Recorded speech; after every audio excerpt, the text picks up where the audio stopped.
You're listening to Ideal Practice episode number 120. And today, guys, I want to dive into all things tech. There's a lot coming down the pike that's going to impact your practice, and it's good for you to know what it is, how to think about it, and perhaps how to use it. So today, you get to meet Amity Cooper, a therapist, serial entrepreneur, and someone who, as it turns out, knows quite a lot about this kind of thing. So that's where we're going today. Stay tuned.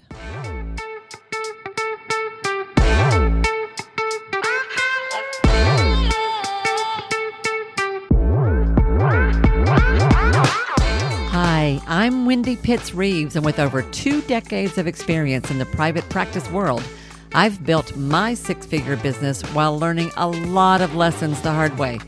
This is the first podcast that shows you how to apply the principles of energy, alignment, and strategy to build a practice that is profit-centered, but people-forward. This is the Ideal Practice Podcast. Hey, guys, and welcome back to another episode of Ideal Practice. How are you? At the time this goes live, we will have just gotten through Labor Day, so I hope you had a beautiful weekend. I hope you had some fun this weekend, depending upon how the weather was where you were and what options were available to you. That it wasn't too hot, but by golly, we are full-blown into the fall, are we not? Like football is kicking in, all the things that are happening. It is a busy life. It is a busy life that we live, and I know that your life is impacted daily by this sort of deluge of information and all the pings and dings and apps that are craving your attention throughout the day. And I know that that can make you feel a little crazy and a little scattered sometime in your practice. But what I want to talk about today is how to make things a little simpler for you, a little easier for you. And this might be a bit counterintuitive because we're going to be talking about tech. Now, the guest that I am bringing to you today is Amity Cooper. Amity is a delightful person. I so enjoyed getting to know her. She is a seasoned entrepreneur. She will tell you that she has done everything from, she's run businesses and done everything from designing handbags to making and manufacturing gourmet chocolate. Yes, this woman has a really interesting background.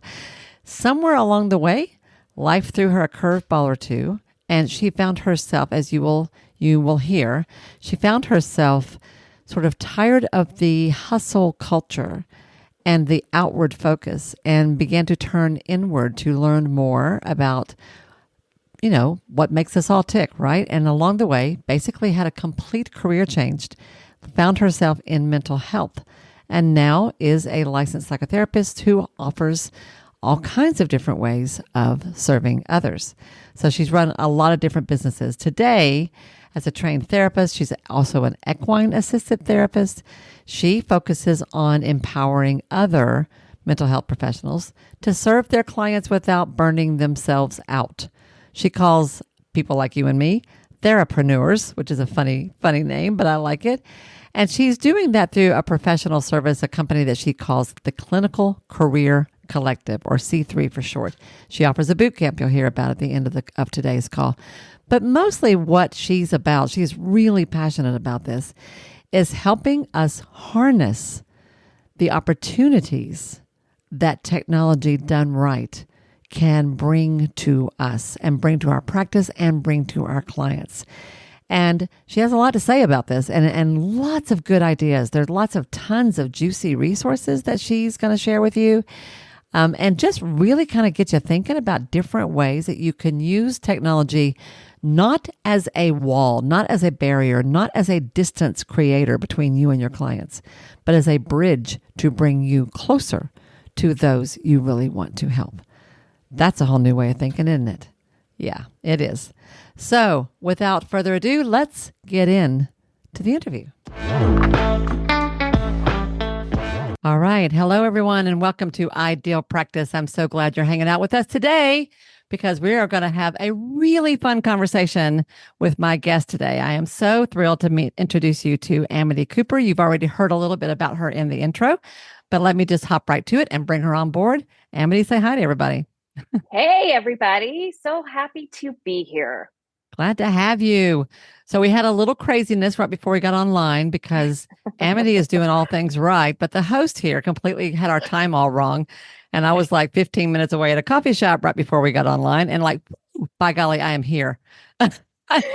This is a great example of systems working because I could plug right in as soon as I got home. So there you go. That's it. There you go. Good for That is you. so funny.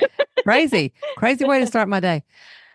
But so, Amity, let's get started by I just want people to get a sense of you because when Yeah. I look at your website and kind of looked into what all you were about, you have done so many things. You have a really interesting and varied career. Tell everybody a little bit about I like to tell people where you are. I think that's always fun to hear. Who you serve and how you serve them. Okay. Well, I again, thank you so much, Wendy, for having me on the show. I'm really looking forward to sort of digging into everything tech and mental Okay. health, if we could sort of preface it that way. Yeah. But I'm based in Denver, Colorado, and I've been out here for almost 30 years at this point, originally a transplant from the East Coast. I'm a Long Islander, and sometimes my inner Long Islander will come out in conversation. So just prefacing that as well. But I've had an interesting journey. After 20 years in the business world, I decided to return to get a counseling degree. And this was I would say 2015, 2016. And it was really after my last business had closed that I had a moment of crisis. I found myself really more externally driven in that I was a marketer and product developer, and I was constantly shoving my wares and my stuff, and Yeah. I felt lost in that. And I couldn't, even though it was a wonderful experience and I have a varied degree of expertise from fashion to chocolate, and that is a whole nother podcast story. Right. But what it did is it brought into focus my creativity, my ability to shift and be flexible and elastic and being able to pull from different resources and figure out how to get things moving forward. And Mhm. and when I hit that moment of decision and crossroads, it was very clear to me that I needed to turn inwards and that I really wanted to help more people figure out their next steps in their journey, because I had gone through it and I didn't want anybody to struggle the way I had struggled. I felt that there were more ways in which I could serve on a broader scale than the work that I was doing in product development. So that's really interesting. So you had a career in basically sales and marketing in various aspects, lots of different ways. And what I'm hearing you say is that it was really sort of the hustle culture. It was all about Yes. getting things out there, getting things pushed, and whatever was going on. That you kind of came to a point where like, I'm tired of this. This isn't really working. I want something better. I want something deeper. I want something richer. Hmm. And it sounds like out of your own internal process that drove you to turn like that's a pretty dramatic shift to go It from is. that kind of work to mental health to becoming an actual counselor or therapist. That's really like that's not a Yes. path you hear very often. No, and I'm Huh. struck because I find it really interesting that for most folks out there in our field, they have a strong sense that a pull, a gravitation, a calling, a vocation to go into this work very early on. Like I Mhm. think similarly, doctors, Yeah. you make a decision to enter 10, 12 years of training when you're 18 years Yeah. old. Isn't that amazing? Yeah. That's Yeah. incredible. Yeah. That was not my path, but I innately knew that I had to draw to people. I knew that I enjoyed people. I enjoyed communications. I enjoyed working alongside people. But I also had this creative side that I really didn't want to let go, and I wanted to Yeah. explore that. And I realized, and I dipped my toe into the mental health space earlier, and I got a degree in conflict resolution. So I am Oh, a cool. trained Hmm. mediator and negotiator, and those conflict training skills actually came in Really really, handy. they were really helpful I in the bet. business world. I can tell you that because I was Yeah. able to keen in and listen closely with tactical empathy to another person's issues, and I could resolve Hmm. conflict rather well as I Hmm. was faced with, flare ups or whatever that was going on in Right. my business. But it was interesting to go through that process because I wasn't quite ready to be that vulnerable Yep. with people until I did my life for a while, and I came out on the other side. And 20 years later, I was like, okay, I'm ready. Mm-hmm. I can't avoid the call that I hear, Yeah. and it's risky. Yeah. And I decided to go for it. Yeah. So S- if anybody is experiencing that, you're not alone. You're That's not true. alone. That's true. One of my early business partners in well, yeah, she was a partner actually at one point, had she went back to become trained as a clinical social worker in her 50s. And Yeah, I first met her when she was working in the HR office of the clinic that I used to work at. And so, isn't that and crazy? it was so weird. And then she went to school, came right back out as a second career, and came and joined my practice. It was really crazy. So, yeah, big shifts happen. Big And out shifts. of those big shifts, cool things happen as well. Yeah. Yeah, So yeah, today you have, um, based on your website, you've got like three different chunks. There are three different ways that you work with people. You've got a counseling practice itself, right? A yes, psychotherapy practice. And then you've got a corporate consulting gig that you've got going on called the Human yes. Herd, which I love. And then Oh, you've got yeah. this tech thing. So do you want to tell us just a little bit about those? We really want to Yeah, dive let into me, tech, but yeah, yeah. it's sometimes it can be a little confusing. And this is something that I actually coach and counsel people on when they're opening up their clinical practices, is that you want to get really, really clear about who your target audience is. I mean, wouldn't you agree, Wendy? I mean, like, Yes. if you are a generalist in this field, you're really shooting yourself in the foot, and you're actually doing a disservice to your potential clients out there because you can't be everything to everybody. So for clarity's sake, let me bring it back Newsflash, you into, can't be yeah. everything to everybody. Let's just capture Yeah. that for a moment. Yeah. Yeah. Yeah. So so what happened after I came out of training is the first business that I opened was out of in response to the fact that there was this looming issue in our clinical training, that the MBA did not come with the MA. And Hmm. I found that most of my colleagues and peers were struggling to figure out what their next steps were going to be when they entered the workforce. They had never been sort of mentored or ushered into that space, and it's not discussed in our institutional training. So, so I created out of that lack of need and a source of need. I created my company called Clinical Career Collective, and Yeah. that is a professional development company for other novice professionals or even seasoned professionals who are looking for to shift and to advance their careers in Hmm. mental health. So Hmm. C3 is the platform that I sort of do my coaching and tech training under. And then alongside of that, I also have a counseling and coaching practice where I work with other innovators and professionals and executives who are in a career transition, like I once was, and I didn't have anybody to guide me through that. And so I act more like I utilize positive psychology.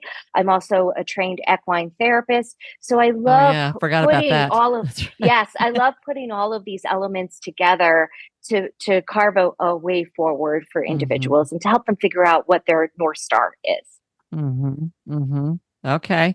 Yes. Uh, You also monetize whatever idea you come up with, which I think is also very cool. Yes. Yeah. So I had Yes, a, that's another tidbit of advice. yeah, Yeah, with my background in product development and marketing, yes, there's always a way to do that, and yeah. you are entitled to do that. Absolutely. And that's the fun side of being an entrepreneur, right? That's where the creativity Yes, comes in. What can I yes, do with this that's juicy and fun that's going to make a difference for somebody? And also, how can I charge for this? Absolutely. absolutely. 100%. Yes. So I Oh love that. I boy. love that. Yeah, that's really cool. Hmm. So tell Hmm. us about, so let's talk into tech. So one of the things, what was it you had that I read when we met before and I was kind of looking into some of your information? Hmm. You said something about care, tech up and care wide. Am I remember that? You had a Yes, phrase like that. What was that yes. phrase? Yeah. Yeah, so that is sort of my call to arms. It is my rally cry for all of us in this field. We are really, if you're not aware, then let's bring you up to the 21st century. We are experiencing a great convergence of industry, mental health, and exponential technologies. Mm. Okay, they are all coming together and they're all crossing over. The lines have been merged. If Yeah. I could say that that veil has been pierced, I think for so long, the mental health industry, I'd say at large, has really sort of focused and stayed in this academic research, data driven, well, let's prove to ourselves by the research and academia that Yeah. we are the experts in this field, and anybody else outside of that field is questionable. Okay. Mm-hmm. Well, what's been going on over in these other buckets of industry is that we have a surge of technology that we have never seen before. In the last 80 years, we have made advances that surpass the last 500 years. Yeah. Okay, so if you put that into perspective, that is exponential growth, Yeah. exponential power, and access of mastery over oneself and one's environment. And now all of those entrepreneurs and all of those innovators are coming over into the mental health field, and they realize that our industry can be disrupted and changed and improved upon Hmm. so that we can essentially provide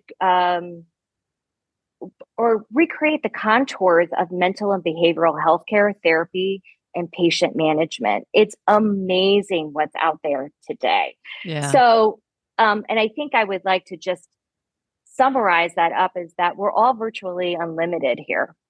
And we have the Which is awesome capability. and also scary, right? For everybody. Yes, right. Right.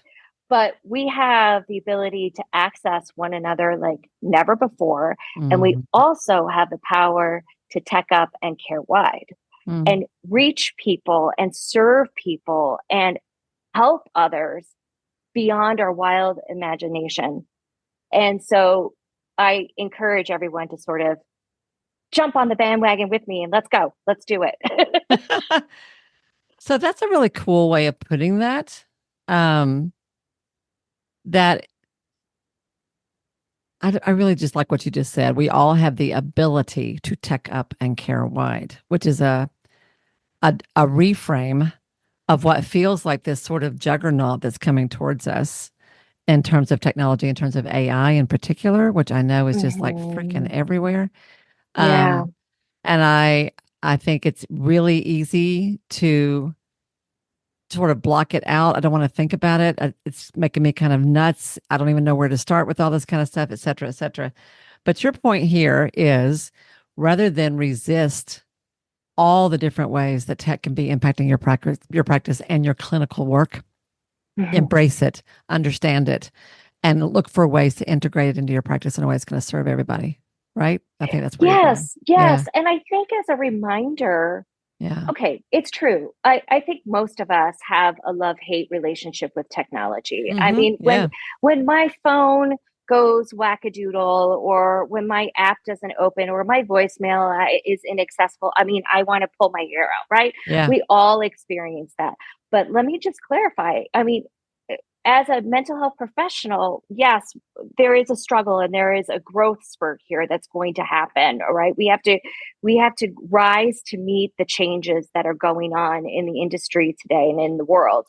But realize we're just people too. And our clients and our patients and our end users are also battling the same questions and issues that technology raises. What does this mean for my life? What does this mean?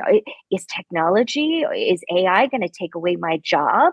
I Yeah. mean, these are all valid, real questions that we're all grappling with.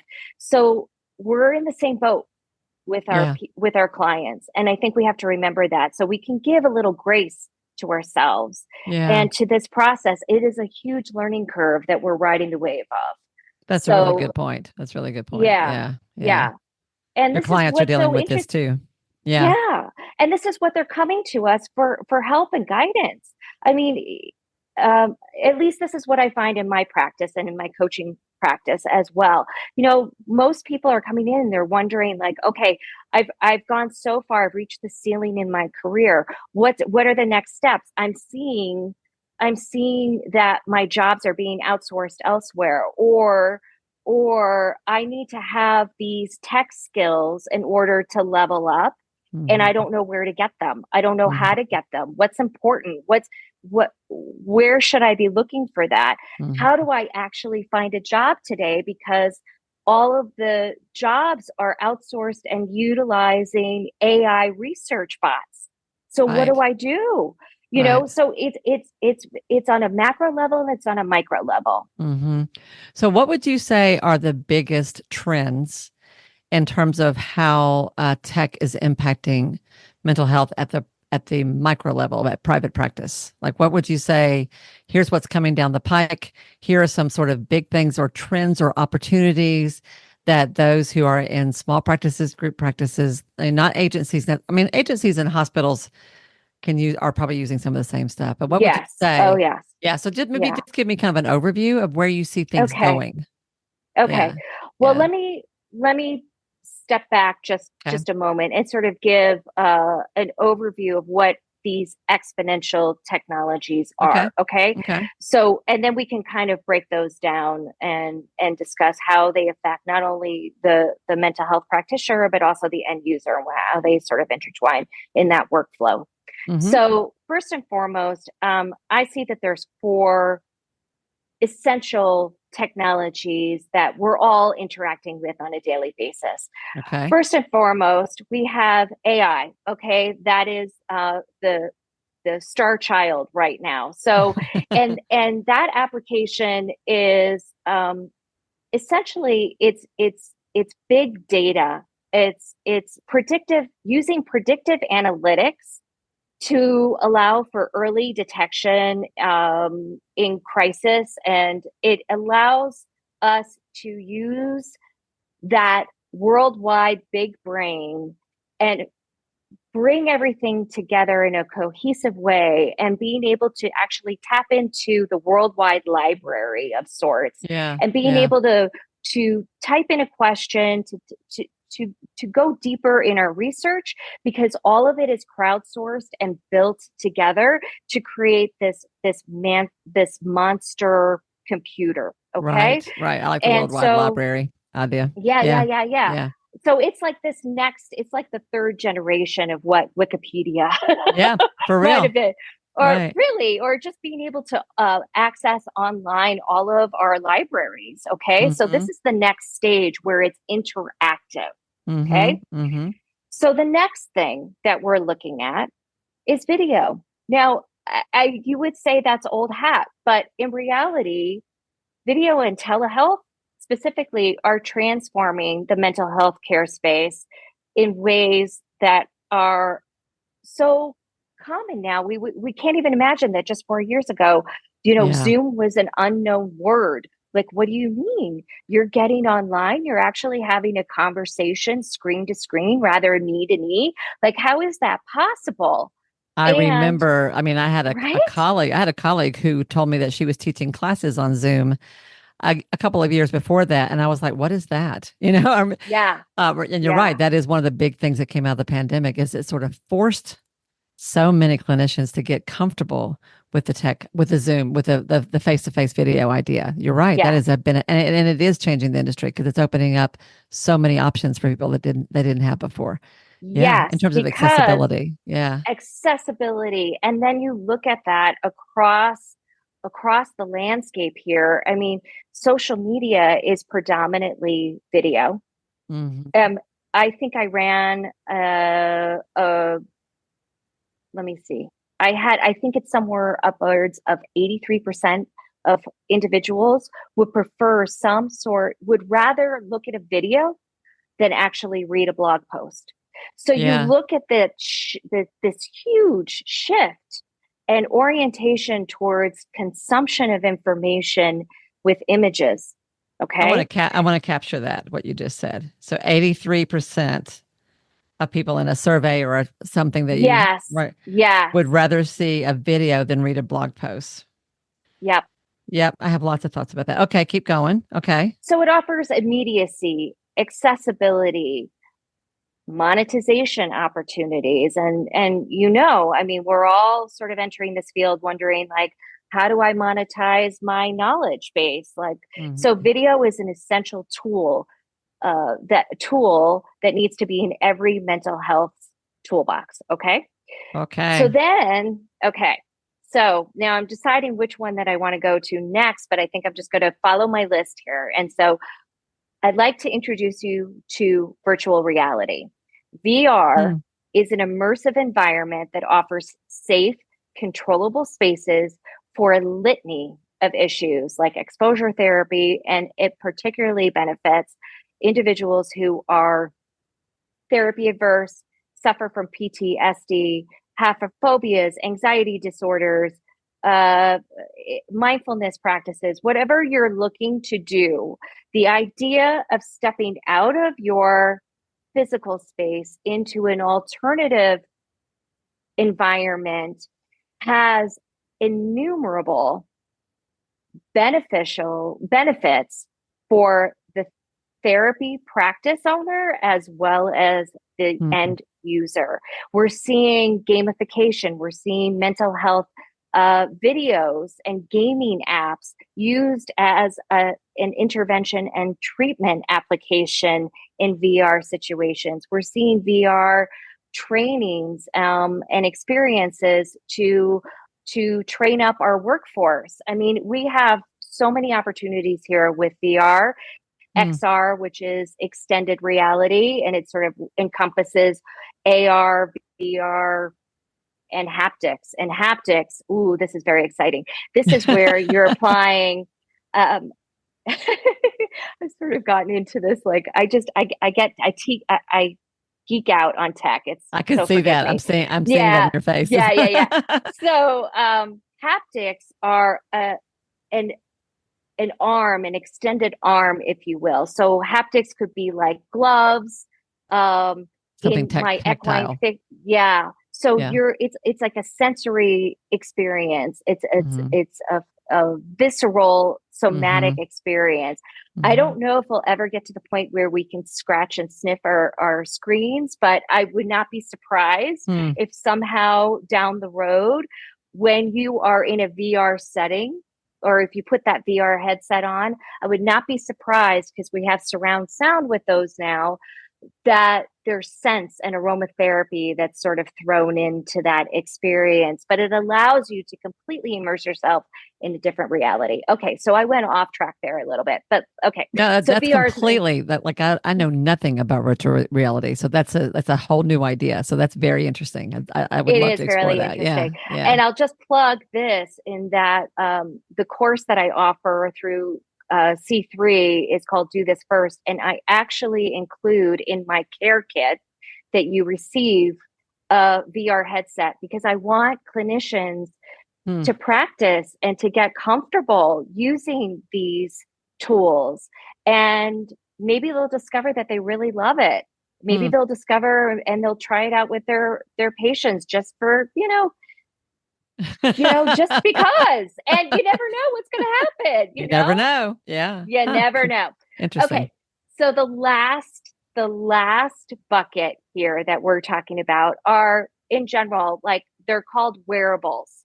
Wearable technologies are literally, you can be decked out from head to toe with sensors, with monitors, with yes, I said sensors, with ways in which we can interact with our digitized self, our quantified self. We'll be able to monitor and assess and oversee what our daily activities are, and it can actually inform us of proper ways of next steps in treatment and recovery. So, or whatever you're going through. So it's a really powerful way and an affordable way for clinicians to sort of incorporate and practice and try on these tools. Like, I mean, the simple thing, we're all familiar, I hope we're all familiar with the idea of an Aura ring, which is a sensor monitored ring that you wear and that you log onto an app, and you can track your sleep health, what you eat, your energy levels. Like, it gives you biometrics. Yes. Yeah. Biometrics. Thank you. I was losing that word there. Thank you. So that's exactly right. And so now we're going to see these wearables really become more mainstream in our activities and our usage. Okay. That is also a new idea to me. So, okay. Okay. All right. So, so let me say this. If we were to go back and sort of touch on AI and quantum computing and large data computing tools, they are essentially what I mentioned before. They're predictive analytics that we can use for any number of ways, okay? But we're moving from a quantified self to a quantified health domain.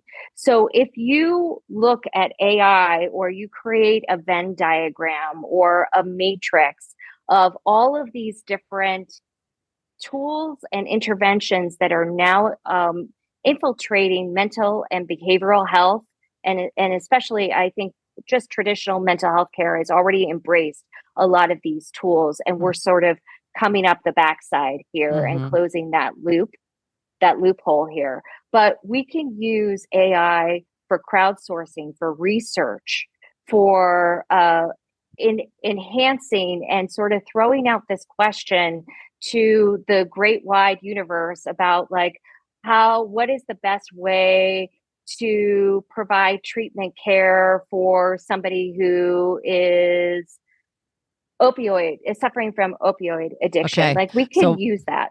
So what we want to do here is like talk through each of the, what you're saying is these are 4 essential tools. Yes. That it would serve you well to learn more about, engage with, experiment with, and look into ways that this could impact your practice in a positive way. Yes. And starting right. Yes. And, okay. And so starting with AI, you're saying that one of the things that you can do with it is a deeper level of research. For example, treatment planning. Yes. Okay. Yes. Got it. Yes.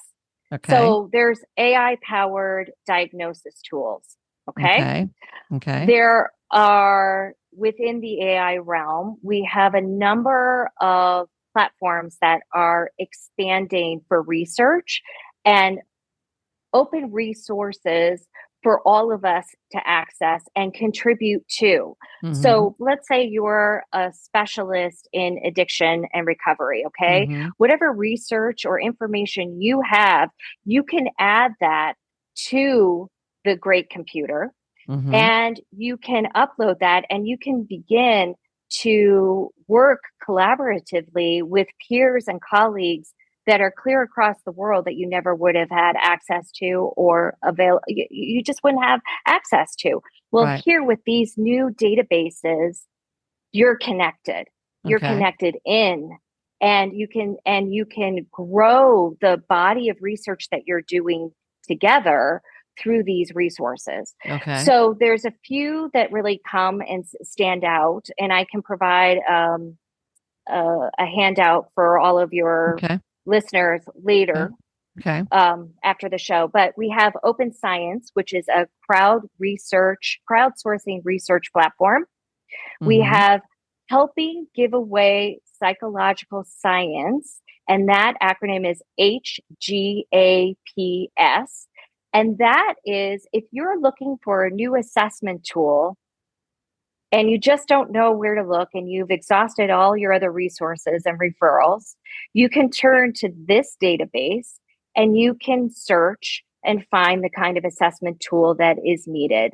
That's great. Okay, That's cool. so that's wonderful. Yeah. Then we have another fabulous and sort of popular resource called Citizen Science. And again, this is sort of this crowdsourcing opportunity of making contributions and also getting information at the same time. So you can go to citizenscience.org and play around with that and see what you find. Okay. And then last but not least, there is a cyber guide. And this company, this organization called One Mind, provides a directory because I can't believe it, but we have close to 20,000 different mental health apps available today on the internet. Yes. Wow. It's been an explosion Goodness of services. Gracious. Okay. How do you know? How do we know as trained professionals what's reliable, what's validated, safe. What's safe? Yeah. And One Mind has done an amazing job of collating all of this data and running it through rigorous testing to find out and to give suggestions, to offer suggestions about what kind of tech tool would help you. That's awesome, Amity. What a great resource to share with everybody. I love that. We'll be sure and look that stuff up and link it in the show notes. That's really good. Yeah. Okay. So basically, what AI does and what it means for your practice and your patients or clients is that these are dynamic companion assistants that go beyond tracking, that empower our users and ourselves and in our practice to manage our mental wellness journey. Really, they are helpful tools to expand your knowledge base, to expand your workflow. And I mean, we all know we have multiple platforms that we use to sort of integrate and to systemize our practices here. But AI can be a friendly companion, and it can offer you a different perspective and give you information that you never would have access to before. So it expands your reach in a way. I would say that AI is already behind a lot of things that you're using that you don't even realize it. Yes. But you're not really thinking about that. But what just popped into my head as you're talking about all this is, for those of us who are like, I don't know about this, and why would I want to use that with a client? And what do you mean mental health apps? I'm thinking, if you've used a meditation app like Insight Time or Calm or Headspace or any of those are basically this idea, right? Yes. And so there are countless 23,000 tools that that people can use to monitor their behavior, track their moods, pay attention, like learn about their social interaction, pay attention to what's going on environmentally. I don't know. There's probably lots of things. So and AI and that data, that computing software is running the show. It's running the background. It's using those predictive analytics. So those apps don't function without AI computing. So that's a piece. That's a piece that we need to learn about and not be afraid of. Absolutely. Yes. Yes. Is there anything other than research and just information gathering that we need to be thinking about how to incorporate this into our practice? And maybe, I mean, this is plenty what you've already said, but is there anything else that we are overlooking in ways that this could make things run smoother or easier or faster or make our lives make us happier as practice owners, right? Yeah. Yes. So as a practice owner and a business owner. Yeah. Okay. I use Chat GPT every day. And I can't claim that this name, but I call him Kevin, a colleague of mine. Chat GPT like makes my tongue. You can't say it. Tongue-tied. I can't say it. It's too much. I use Kevin every day. I talk to Kevin every day. And Kevin's sweet sauce is really that I can, instead of where maybe just 5 years ago, the whole Google Workspace suite of services where you have your Excel sheets, you have your word processing documents, you know, we all love The Google. We basics, all use right? it, right? The Mm-hmm. basics. Well, Kevin comes in and he highlights it. He makes it real for me. He makes it a conversation. And so when I type in, and I don't say, "Hey, Kevin," I say, Hey, I you. go in, "Hey, you," and I had to actually monitor myself because I was trying to be overly friendly and solicitous to Mm, the software and be like, "Please do this, please do that," and he mm, doesn't care. He doesn't right. care. It's a Just say computer. what you need. Right. Do this, do that. Do that. Yeah. Do that. It is a tool. He is your personalized. He's your personal assistant. Okay, Mm, in mm, everything marketing, in everything research. Uh, if you're trying to create a blog post, let's say, you can go in and you can prompt the software to learn your brand voice, yeah. tone, topics, and you educate him, and he then educates you and your audience.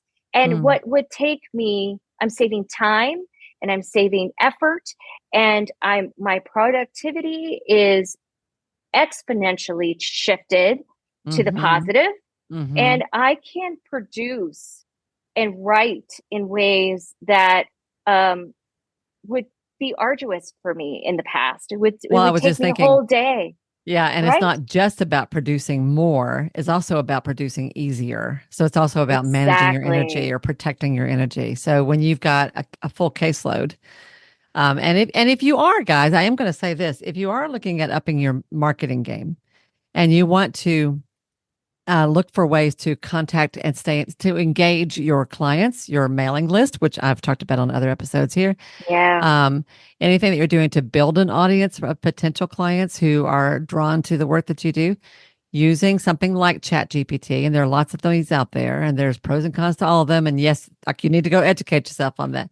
But using a tool like that can make things so much easier because you can just go in and say, help me write a blog post on this. And I want to cover these things. And here are some ideas I have about it. How can I say this? Whatever. There's a lot you can do to make your life easier. And I'm Oh, with you with that, so Amity, much. because I used to Yeah. spend 6 and 7 hours writing a blog post. So I got, yeah, yeah, that's really Yeah. good. Yeah. And So it's, let's and let it, yeah, no, yeah, go let's ahead. move forward. I was Yeah. going to say I I was, want to keep going. So yeah, yeah, yeah. tell me about Okay. video. So how can we be Yes. using video better? Okay. So, as I mentioned earlier, consumers and users prefer video upwards of 83%. Mm, They prefer it more than reading. It saves time and energy. And telehealth, the use of the application of video through telehealth, is an all in one solution for a modern clinical practice owner. I mean, if we don't have this involved or we don't advertise and promote our telehealth services, we're behind the game. Okay, we're mhm, behind the eight ball. mhm, Like mhm. we're not with it. So here's some other statistics. Telehealth is seen to be an easy to use technology, and most people, upwards of 69%, prefer telehealth services. It's Wow. it's communication is increased by 57%.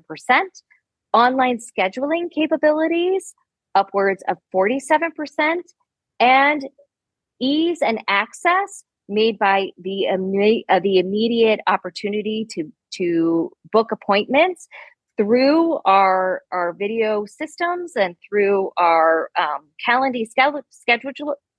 My gosh, I get so tongue Scheduler. tied. Yeah, yeah.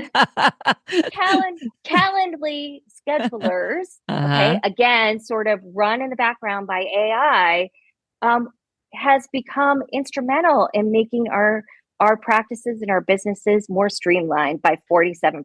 Now, where are you Isn't getting that those amazing? stats? I'm curious about that. Where are those numbers coming from? I have that research and I will provide that link to Okay. you. Okay. Yeah, yeah. Yeah, because I think that's super interesting. I am a huge, the way I think about it, I'm not a numbers person. I'm not a stats person. I took stats in college. somehow made it through it. It is not the way my brain works.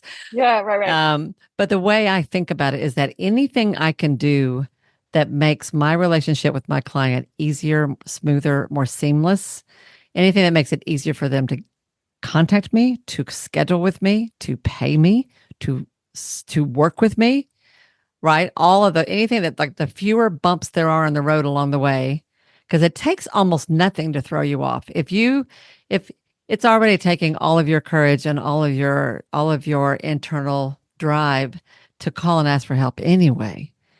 All you have to do is run to a website that doesn't work, and you say, "Ah, screw it. Yeah, Oh, I'm fine. I don't have to. I'm good." Right? yeah, I'm done. So if I Yeah. can't find your phone number, or I call your phone and it's a weird message, or it says you're not taking that your voicemail is full, that kind of stuff, Yeah. or I want to schedule an appointment, but I'm terrified of talking to you. So how do you make that less scary for me? Oh, you've got a video that I can watch that gives me a sense of who you are. That's kind of cool. You don't seem so It's bad. amazing. You're You sort of can friendly leave even. yes, there's an app that's There's an called app. SpeakPipe. Of course, there's an app Speak for that. pipe. There's SpeakPipe. an Do you have SpeakPipe? I don't know, but SpeakPipe it's an actual digital voicemail service, and you can just put it on your website, and people can leave you a voice message right there. They don't even need to call your 1-800 number. Okay, Oh, that's that's a another piece. really good tip one right there. So I've seen SpeakPipe used on podcasts as a way for people to call in and leave questions for a podcast host. Oh, Right? That's well, where there that's you go. I that's where didn't I'm know used to that's seeing it. another great utilization. Yeah, That's yeah, super. wonderful. Yeah, but what you're saying is that scheduling, leaving a voicemail, asking questions, seeing you on video, all those are things that make it easier for me to reach out to you. You're not as scary. There's a button on your website that says schedule here. Okay. Okay.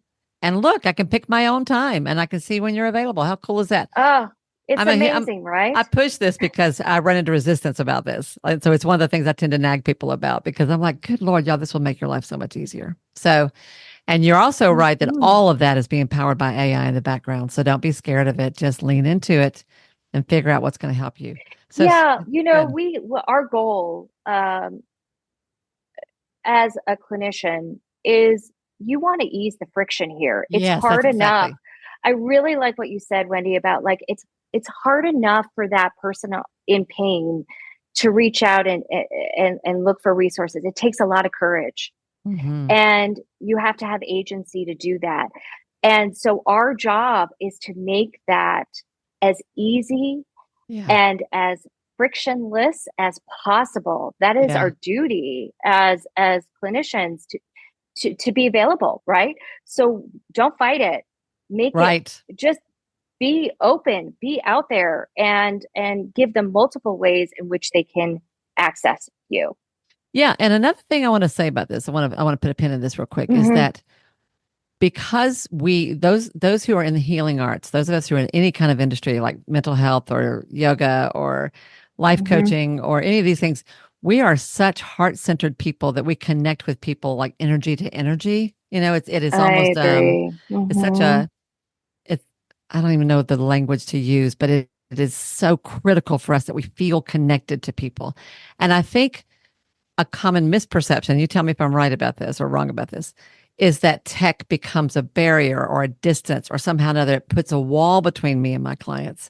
But I actually think it's just the opposite, that done well, using the right tools in a strategic way can help your clients, help you connect better with your clients, help them Yes. feel you better, understand you better, and you them. I think that's a big thing.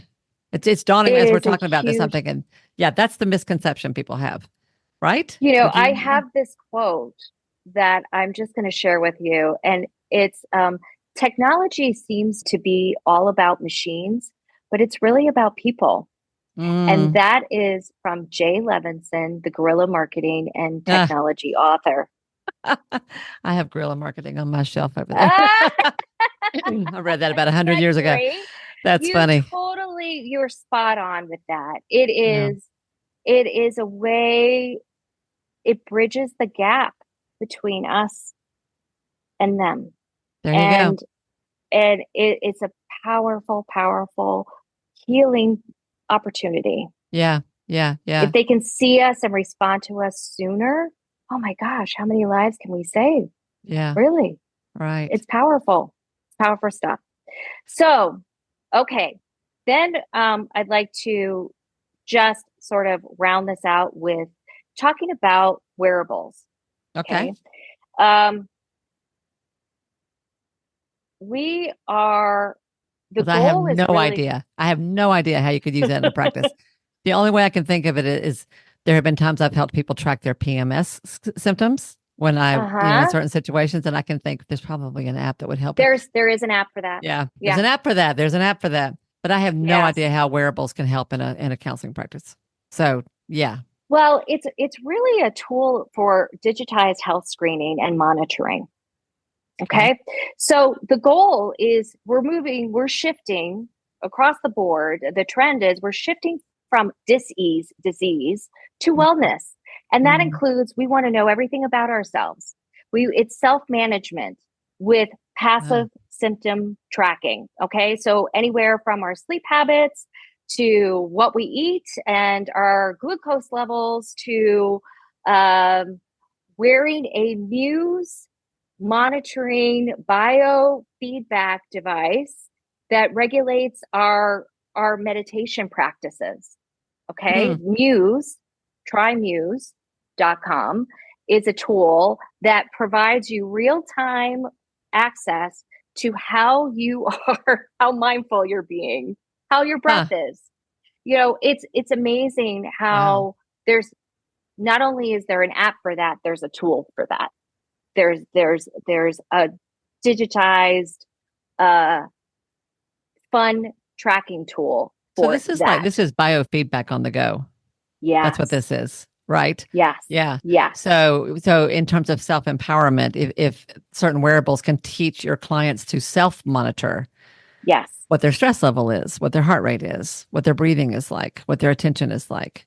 And is that where you're going? Am I hearing you right? That Is is this right? exactly where I'm Okay. going. Okay. It Interesting. is That makes it sense. is it is really simple, super simple. I would even say Mm-hmm. stupid simple in a way that you can have your clients put on this gear, if you will, and you can use an app to regulate, to moderate, to track what is going on with that individual.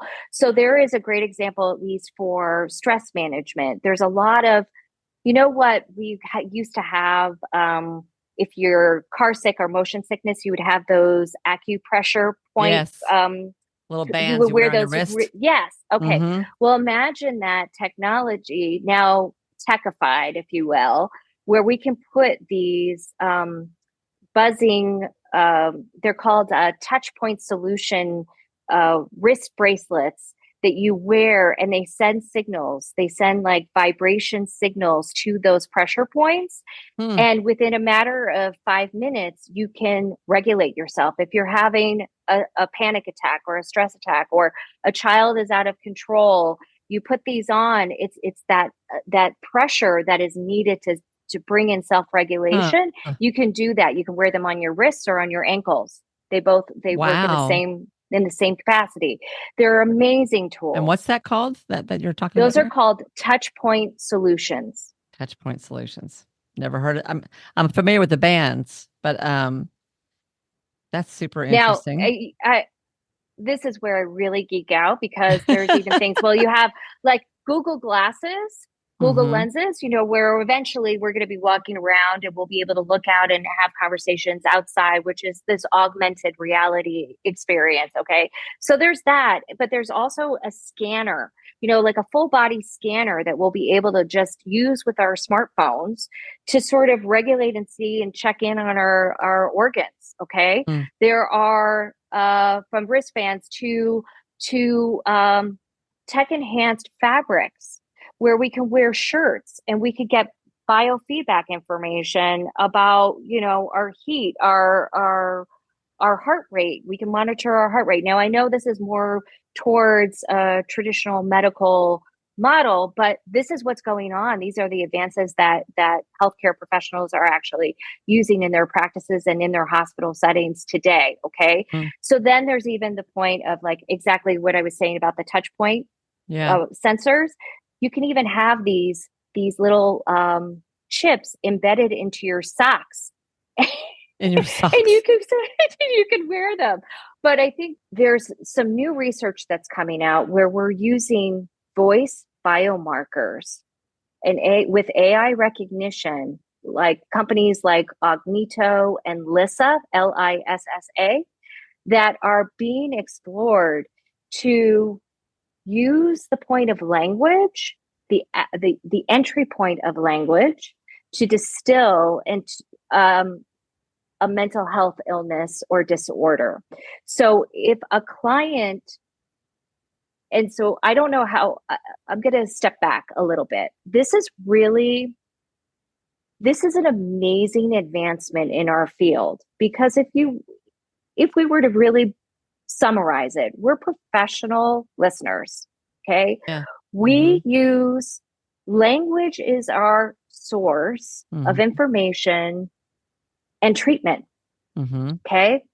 And we are limited just by our biology. We can only hear and distill so much information that is given to us and make assessments through our hearing and our observations, okay, as clinicians.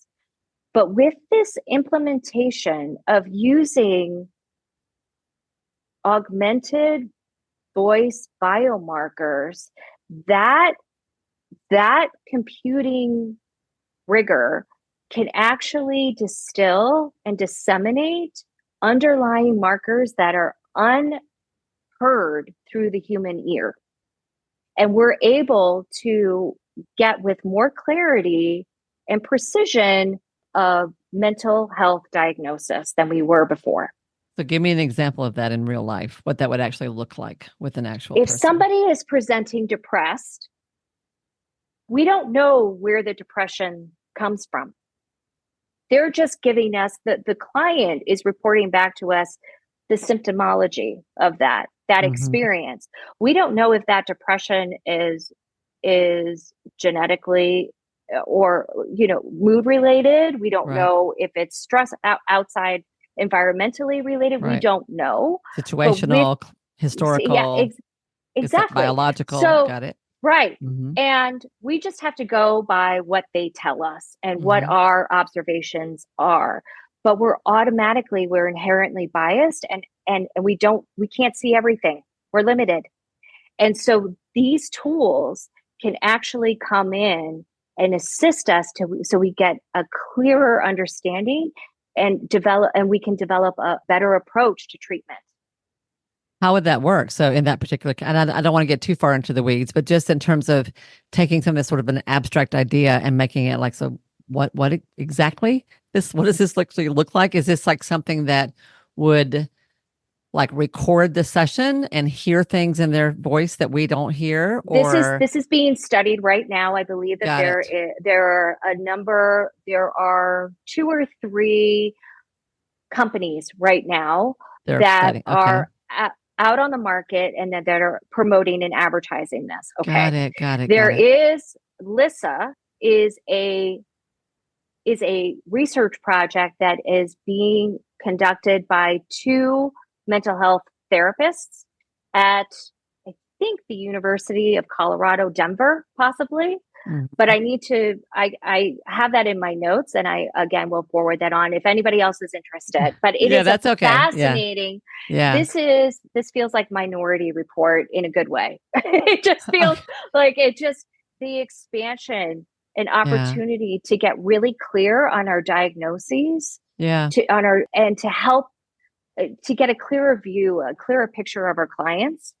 Yeah. So what I'm hearing you say is that this is the cutting edge. This is what's coming. Yes. This may not be mainstream yet, but this is what's coming. Yes. And to sort of be on the lookout, because there's going to be lots of really cool new ways to understand the people that are in front of us and how we can better help them. So that's very cool.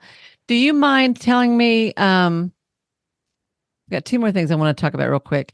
Can you give me an example of how virtual reality is being used now in the mental health world?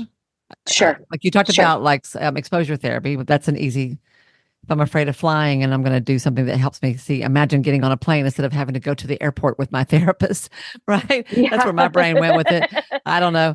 But yeah, talk to me about a little bit about how, because that Yeah. is also, So, I'm not familiar. okay. So we have exposure therapy, which has a lot of rigorous data behind it. And this is just a different way in which you can step in and apply this process. Okay. So there's skill development. We talk about, can help, these applications can help patients with autism develop social skills by providing Ah, practice scenarios in a mm, controlled environment. Again, mm, pain management has been used to in regards to distracting individuals through painful procedures. They'll put on the VR headset and they'll sort of be distracted with beautiful, like cats and dogs, right. or nature scenes or whatever. And by just diverting one's attention away from the ominous event, Mm-hmm. it just reduces and helps somebody go in more relaxed and That's fascinating. ready to, yeah. Fascinating. Yeah. And then we have e-learning, and that's training and learning in a virtual healthcare setting. So Mm-hmm. we are using this every day. We see a plethora of services offered by trainers to be able to go in and imagine your e-course that Yeah. you're running can Yeah. now be delivered through your VR headset, and you can actually interact with other individuals across the world or interact with your instructor within a VR world. I mean, it's So incredible that's a what you cool can do. thing. That's a cool thing. Yes. That just reminded me of something. So I'm pretty resistant to this stuff, because I'm like, oh my gosh, I don't know. The whole idea of putting on a headset and being in another world as opposed to the world I'm actually in, if in some ways feels like the total opposite of what I want, where I want to be more present in my Mhm. actual world, right? But I do remember several years ago going to some kind of a conference where they were sort of, and it had nothing to do with mental health. I actually I think it was something about public service. But I remember seeing some kind of a presentation where they gave us a demonstration of what a VR landscape could look like, where you Yes. could meet other people inside the tool that you would not that outside there's on the other side of the world. But so it's not the same. It's not just a screen video, which is already awesome enough to me. It's not just text, it's not just video and audio. It's almost like a 3D. And they were Yes. talking about holding meetings in virtual reality with it's just so kind of crazy to me. I And know. and I that's what you're talking know. about. You're like you could work with your therapist and let's say they're across the country, but you could go through virtual through a headset and it's like you're sitting in the same room. That's bizarre. Exactly. I Okay, that's know. I bizarre. know. And listen, I'm with you. I'm in the same camp. Like I rather be outside and be grounded in where I am. And so many of us are not embodied. Okay. Yes. These are the Yes. struggles and the challenges that we face today. Okay. So this is, um, this is a conflict, a tension that I am always trying to resolve for myself and with my clients. But I have to tell you that there's powerful evidential research that supports this. It's an opportunity to take risks where in a space that the outcomes outweigh the benefits far outweigh the Yeah. risks Yeah. here. Yeah. So, And it's amazing, so don't be amazing stuff. afraid of it. Don't be afraid of it. Yeah. So Yes. tell me in your own practice, because you have an active counseling practice, right? Yourself, Yeah. Yeah. right? Hmm. How are you? Give me three or four, five, whatever ways that you are using tech in an ongoing basis in your own practice that you think would be great for other people to try as well. Some of it, we probably already talked about some of it, but like, what are some things that you're doing that you're like, everybody should do this? This has made a big difference for my people or for me. Um, yes. Okay. So I've I have a lot of different options in which I sort of explore this. And then, so I want to just try to bring this down Yeah. clearly and succinctly for you. Okay. So I think the professional benefits of incorporating all of this technology is speed, ease, and directive attention. Like we can access our clients can access us more easily and readily than ever before. So I would say front and center your website. If you're not online, you're behind the curve here. And your website is essentially your digital docent guide. Oh, yeah. It That's a great way. allows you to and introduce potential clients to your world, to your expertise, to who you are. So use that digital neighborhood to the best of your ability and showcase yourself. And you can do that through having really easy to use integrations of software tools. Like we're talking about like your video, your EHR platforms, your Yep. scheduling calendar. SpeakPipe is another one. Yep. Yep. And make sure that you're a clinician that offers a hybrid model of therapy. I agree with that. 100%. Yeah. Right? Yeah. In person and telehealth are the way to go. Yep. Yep. Yep. Give people the And option so they can meet with you give people whichever way the they option. prefer. Mm-hmm. And this is some interesting data that I think could help inform up and coming and new clinicians today. So there's been a lot of research, and I think the APA has really come out with some interesting data and report statistics on where therapy is moving. And I think that there is a tendency, the old and traditional standard model of being an analysis for 3 times a week for 5 years at a clip is not reality in today's world. Wendy, I think you could probably, I mean, we I don't know all like, anybody we're who does like, that. that's so not, I mean, there's a select Yeah. few that will pursue that, but most people are seeking relief. They want immediate results, something that gets them away from their pain quickly. Yeah. They need people that are solution focused, driven. And it is not to demean or say that other modes of therapy therapy are they're useful, but I think you by meeting you have a responsibility to meet your client where they're at. And most people today on average will get through one session and they feel that relief and they will never come back and see you. Okay. So if you're lucky and you maintain and retain your client load, you're going to see people from 5 to 8 sessions. That's the standard for people. And they have a specific goal in mind and they want to reach that goal and then they want to be done and they want to move on with their lives. Right. Okay. So the reason I bring this up is you have to be adaptive in the kinds of services that you offer.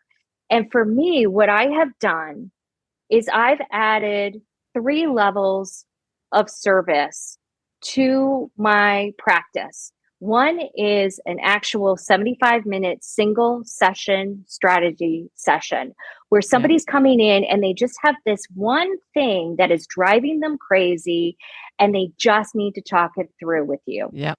It's not solving world problems. You're getting them in and out, and you can charge accordingly for that, for your time. And then there's other levels. And this is where other technology tools like coaching platforms and follow-up are key. If you're going to keep your client around, you want to keep them moving. You want to move them towards their said goals. And that means follow through and follow up. So you want to be able to, in between your talk sessions, you want to give them homework. You want to give them opportunities to provide you feedback and engagement and practice sessions or activities that move them along their said treatment goals. Okay. Yep. So this is how technology can all come together and support you. And actually, it makes you look really good. It makes you look, it does. It does. It makes you look confident. It makes you look like you have their best interests at heart. You're not just trying to keep them and string them along because you want the client load. 100%. I totally agree with that. You are leading in this way. And they need that. They need you to lead. And one of the clients often will say, I like homework. What can I do? How can I work on this in between? Right. You're really motivated clients. You're right. They want to get better. They want to get through. Right. And you're right. This is full service, what you're describing. It's so much more than just show up and we'll talk for an hour. You are sort of managing the entire experience of personal growth and development through their time with you and their time away from you. That's really good. I like that. It's really good. You're right. Yes. Yes. Okay. So I think in summary, really technology you can customize your offerings to better meet where they are. Okay. You have this ability to customize everything about your services and really build a professional brand face for your clients to see. And you have the ability with technology to track how your clients are interacting and engaging with your services. It's available to you today. Yeah. You make a more professional impression and your successful outcomes bring more clients to you. They're going to say they're going to refer you to their friends and family and colleagues because you were so helpful to them. Right. And so on top of things. This is really helpful. Amity, you've brought up some ideas that I hadn't thought of. And I'm fairly interested in tech myself. And I also believe that there are lots of ways that we can use it to make life easier for ourselves. But you have brought up some new ideas that I haven't considered before. So that's super interesting and helpful. And I appreciate it. And you've given us, given some really practical resources that I think people can kind of dig into. If somebody's like, okay, all right, I'll start figuring this stuff out. What do I do? Where would you recommend? Like, what's the first step, or maybe the first and second step? If you've not done any of it, or the whole thing is kind of new to you, in any of these areas, where do you think is the low hanging fruit to get started with to integrate tech better into your work, to tech up and care wide? Wow. Geeks out like you are. Like, okay, I don't do that, but I'm willing to try a little. Where do I go? I would go ask Kevin. Go ask Kevin. Go ask ChatGPT. Okay. Yeah, I would say start there. Play around with the platform. Yeah. Like I would play around with the platform. I would educate the platform on who you are as a clinician, what your ideal client is, who they are, how would you reach them? This is my way in which I would like to branch out and offer my services and see what he says. I love that. Just start playing around. The technology is not something to be feared. It is a tool to help you. And it's by trial and error is one of those things that you do it on your own terms. And so, it's free. It's a tool that's free to everybody, and just go in and start playing with it. Yep. And then you get really sucked in, and then you start saying, okay, write me this, what else can I do? Yeah. I talked to a colleague the other day that said she is so into using that she uses it to plan out her schedule for the week in the most effective ways. Like, these are the things I want to accomplish. Here's what I've already got in place. What's the best use of my time outside of that? And ever since she said that, I've been like, oh, I like that. How could I do that? Oh, it's fabulous, right? Yeah, you're right. So that's a very good piece of advice, I think, that if this is all foreign to you, just go into, is it openai.com? Is that where you go? Yes, it is. Yeah. Openai.com. You'll have to create an account like we have to do for everything. But you're right. There are paid versions that do more. but just the free version, Just you try the can't, free. right, just go in and play and like, okay, just experiment. It's kind You of like can't playing with break it. you can't break it. It makes me think about Alexa. Like if you've ever done with Alexa. So Alexa, I looked at Alexa. As soon as I said that, I immediately looked at my She's like, Alexa. hello. I unplug her before interviews. Otherwise, she has a way of interrupting us. She's got a mind of her own. I have to tell her to be quiet. So I unplug her. I know. You have to That's tell her to so shut up. funny. But Yeah, if yeah. you've ever, this is really fun to think about. If you've ever played the game with if you have Alexa or something like that, or Siri or whatever, where you're like, so how are you today? And what's your favorite song? And who can you be my best friend? Like, just like silly questions just to see if you can stump the daggum machine.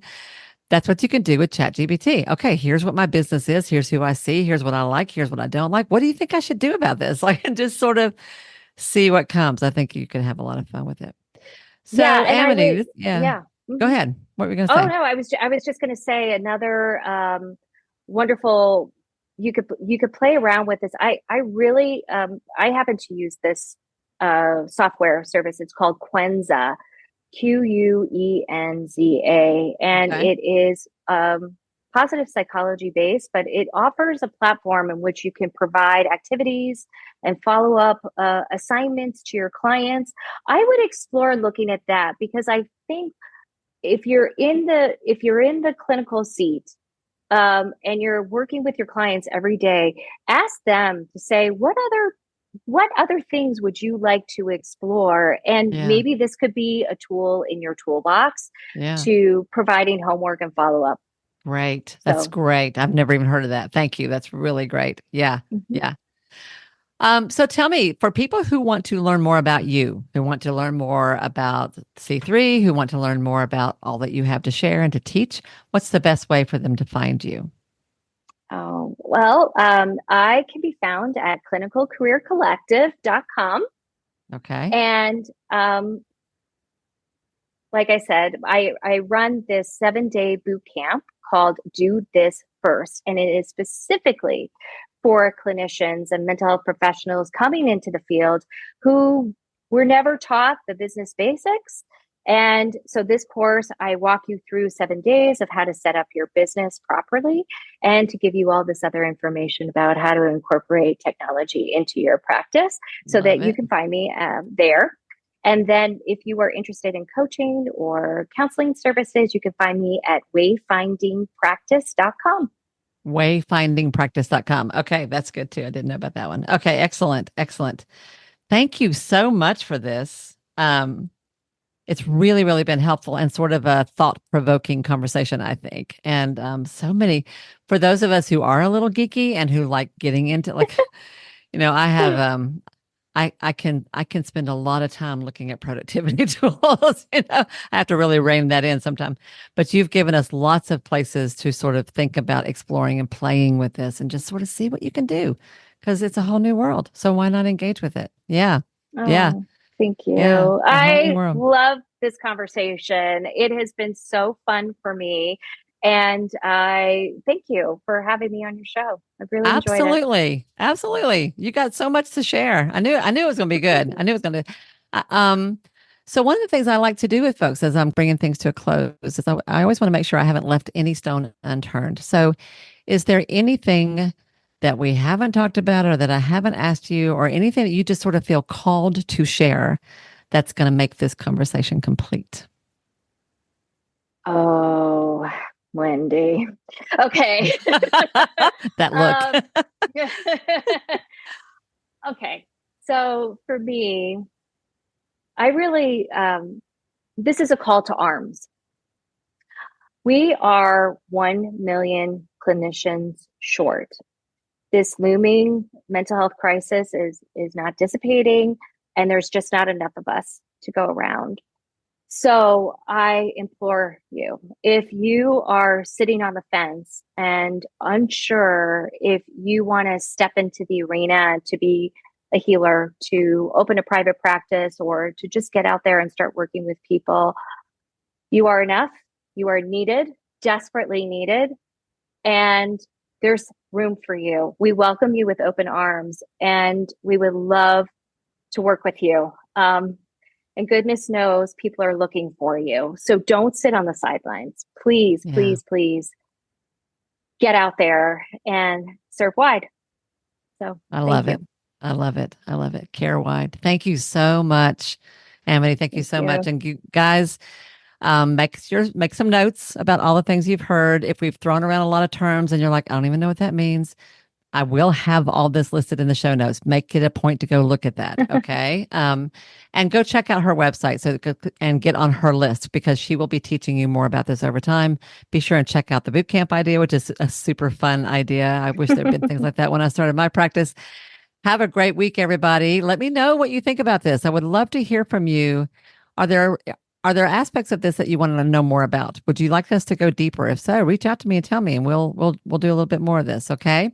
Thank you, everybody, for tuning in today. Have an awesome week, and I will see you next time right here on the Ideal Practice Podcast. Bye now. Hey, y'all. If this program has become important to you, if Ideal Practice matters, it would mean so much to me if you'd be willing to take just a minute to do one or two of the following things. First of all, would you follow or subscribe to the show here at Ideal Practice? Following me helps you because you'll never miss an episode, but it helps me as well for all kinds of reasons.